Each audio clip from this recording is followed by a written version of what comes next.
Udah, Kak. Oh ya, jadi ini ya saya lihat lagi dari mana sih itu finish forward ya. Oh ya ini ya, ya ini finish forward. Jadi finish forward itu eh, pekerjaan yang sedang berjalan, tetapi hampir selesai. Sedikit lagi selesai ceritanya. Sedikit lagi selesai pekerjaan yang berjalan, tapi sedikit lagi selesai. Ya seperti itu ya.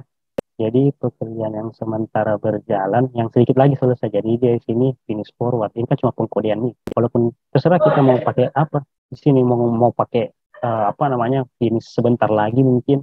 Apa finish sebentar lagi bisa saja seperti itu. Kan cuma penamaan kan. Jadi misalkan ini pekerjaan yang sudah hampir selesai sebelum tanggalnya. Ya seperti itu teman-teman. Ini bisa saja cuma pengkodean ini. Cuma pengkodean saja. Jadi bisa saja saya mau bikin apa finish sebentar lagi kayak mau apa namanya mau finish sedikit lagi terserah seperti itu. Jadi sini cuma apa namanya tergantung kemauan kita mau kayak gimana. Mau sini apa namanya finish terlambat sedikit, terlambat sedikit terserah seperti itu.